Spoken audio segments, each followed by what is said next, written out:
Hepiniz hoş geldiniz. Hayatta hiyerarşiye çok yakın olmasam da böyle konuşmalarda teşekkürü hiyerarşik olarak yapmayı seviyorum. Beni dinlemeye geldiğiniz için hepiniz çok hoş geldiniz. Teşekkür ediyorum. Onun dışında da bu organizasyonu yapan, burada bir araya gelmemizi sağlayan herkese çok teşekkürler. Evet, benim de bir hikayem var. Onun üstüne hikaye kitaplarım var, öykü kitaplarım var. Hikayemle onların hikayesini birbirine birleştirerek size anlatmak istiyorum. Kendimi bildim bileli yazıyorum. Gerçek anlamda yazmayı öğrendiğimden beri ilkokul 5. sınıfa tarihlenmiş bir öyküm hala saklanmış duruyor. Ve bu süreçte yazmayı bir yaşam biçimi olarak kendimi tanımak, hayatı tanımak için kullanırken bir yandan da kimselerle paylaşamıyordum. Şimdi kitaplarım yayınlandıktan sonra karşılaştığım kişiler bana ne büyük yetenek, ne büyük azim demiyorlar. Nasıl bir cesaret diyorlar. Gerçekten de cesurluk isteyen, yüreğini açmanın başkaları tarafından çıplak görülüp hala onay alabilmenin kaygısını duyuyor insan. Ben kimseye göstermezken sanırdım ki herkes yazıyordur ama onlar da paylaşmıyordur. Sonra ufak ufak böyle konuşmaya başladığımda gördüm ki çok zaman bir paragraf yazması bile istendiğinde insanlar gerçekten telaşa kapılıyorlar. O zaman anladım yazmayı sürdürmek belki benim hayatımın yolu. Kimseye göstermeden yazdığım bu sürecin sonunda bir gün tamamen rastlantı sonucu bir öykücüyle tanıştım. O öykülerimi okudu ve dedi ki, sen gelecek vadeden bir öykücüsün, farkında mısın? 20'li yaşlardayım, hatta tam 20 yaşındayım. Sonra bana dedi, çok iyi bir edebiyat eleştirmeni tanıyorum. İstersen bu öykülerini ona gösterelim. Göstermez olaydık mı desem, iyi ki göstermişiz mi desem şöyle bir yanıt geldi. Evet, bir ışık var. Fakat karar vermelisiniz. Ya iyi bir doktor olabilirsiniz, ya iyi bir yazar. İkisi birden mümkün değil. Önce hayal kırıklığına kapıldım. Çünkü doktorluk benim gerçekten çocukluk hayalimdi. İyi bir doktor olmak da çok istiyordum.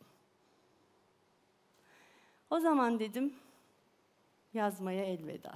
En azından kendim için yazdıklarım devam eder, şiirlerim gizli gizli devam eder ama ben yazdıklarımla öne çıkmayacağımı şimdiden kabul etmeliyim. Madem işimi iyi yapmak istiyorum, o zaman iyi doktor nasıl olmalı diye düşündüm. İlk 1. sınıftan itibaren bize de söylendiği gibi şimdi öğrencilerimize aktarıyoruz. Diyoruz ki insan biyopsikososyal bir varlıktır. Biyolojisi tamam. Muhittin Erel Amfisi bizim zaman zaman ders, zaman zaman sınav için geldiğimiz yerde. İlk girdiğimde düşündüm acaba hangi koltuklarda oturmuşumdur. Sonra hatırladım mutlaka önlerdeydim. Çünkü ben ön sıradan not tutmaktan vazgeçmeyen bir öğrenciydim. Biyoloji kısmı okunarak, işte hocalarımızdan öğrenerek yapılıyor. Peki sosyal ve psikolojik kısmı ne olacak? Biz bir tanı koyduğumuzda o hastanın hem biyolojisiyle ilgilenmeli hem de o tanının değiştirdiği sosyolojik ve psikolojik durumuyla ilgilenmeliydik. Bunun üstüne ben bir hikaye mıknatısı oldum çıktım. Hastalarımın hikayelerinden de yola çıkmam gerektiğini, tanı koyduktan sonra tedavide bunun çok önemli olduğunu biliyordum. Astım tanısı koyup, tedaviyi giderek arttırıp, neden iyileşemediğini endişeyle karşıladığım bir hastamın çok genç yaşta oğlunu intihar nedeniyle kaybettiğini öğrendiğimde o hastamın ilaçlarla iyileşmeyeceğini fark ediyordum. Ve böylece o hikayeler birikmeye başladı. Siz dikkat etmeye başladıkça başka hikayelerden sizin hikayenize akan hayat dersleri oluyor. İşte bu kitaplardan ilki Kalbimiz Attıkça hasta hikayelerini içeriyor. Kalbimiz attıkça akciğer kanseri nedeniyle sol akciğeri alınmış bir hastanın ameliyatını izlediğim sırada doğan bir hikaye. Bütün akciğer alınmıştı, orada kalp atmaya devam ediyordu. Ve ben dedim ki, aha, Kalp attıktan sonra gerisi boş. Ve bunu okuyucu yazılarında paylaşan bir gazetenin pazar ekine gönderdim. Kalbimizi attıkça. Ben bir ders çıkarmıştım ve bunu daha çok insanla paylaşmak istiyordum. Gerçekten çok özel e-mailler aldım. Bir tanesi tam hayattan kaçarken, geçmişimden kaçarken yazınız karşıma çıktı ve ben kalbim attıkça ne kendimden kaçacağım ne başka bir insandan. Dedim ki yazmak nasıl bir güç? Hiç tanımadığım, tanıma fırsatı da olmayacağım bir insanın ta oralarda yüreğine dokundum. Ve bir gün odama sarı bir zarf geldi.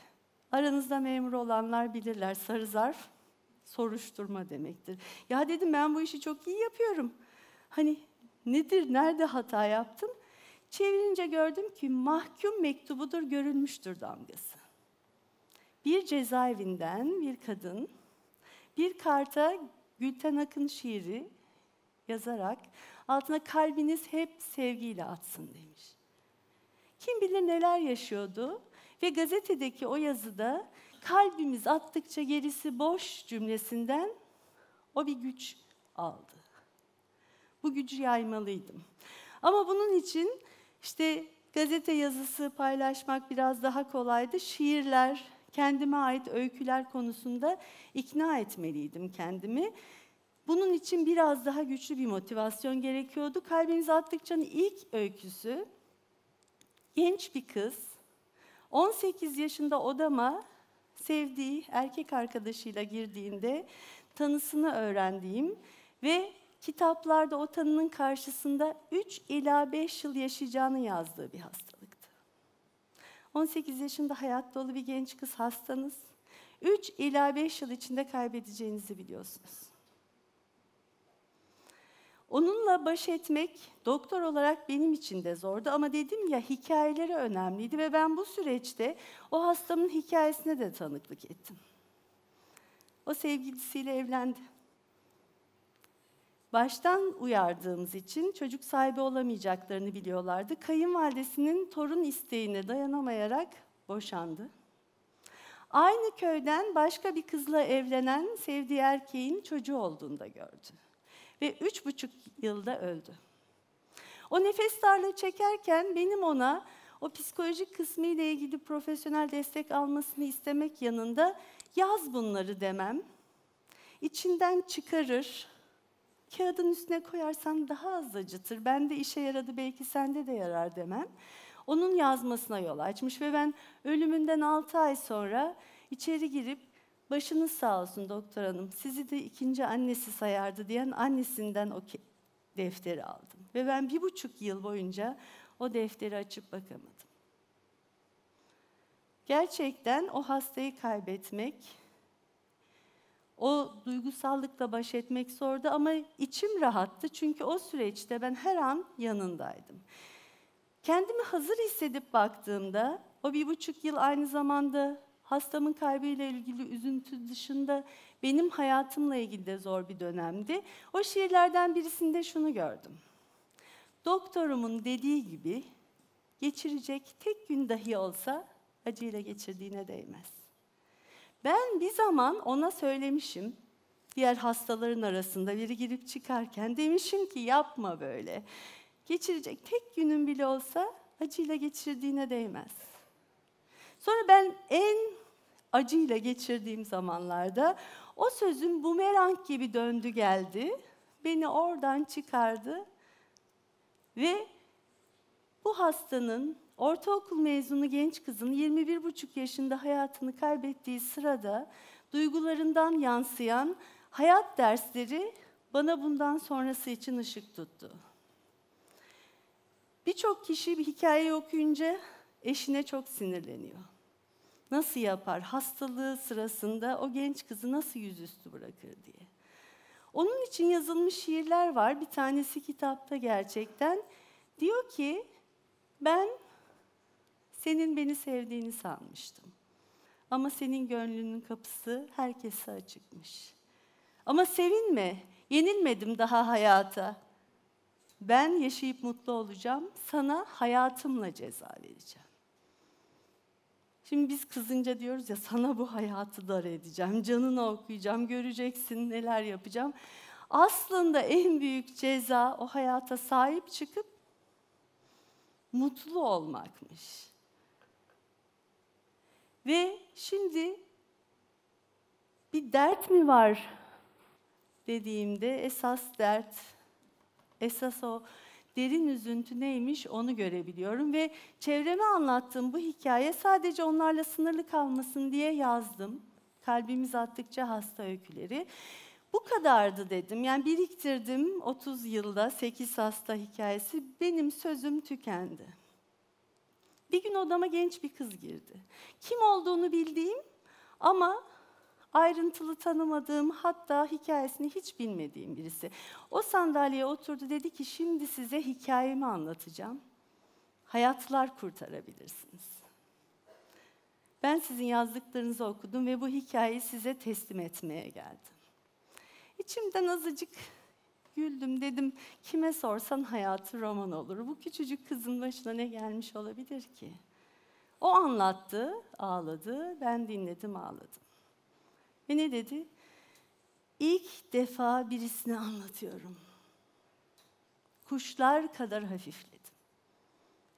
Dedim çünkü o koca yükü benim kucaklarıma bıraktın. Şimdi ben bu ağırlıkla ne yapacağım, nasıl yaşayacağım?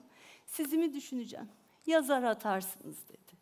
Gerçekten anlatmak şifa, yazmak başka bir şifa.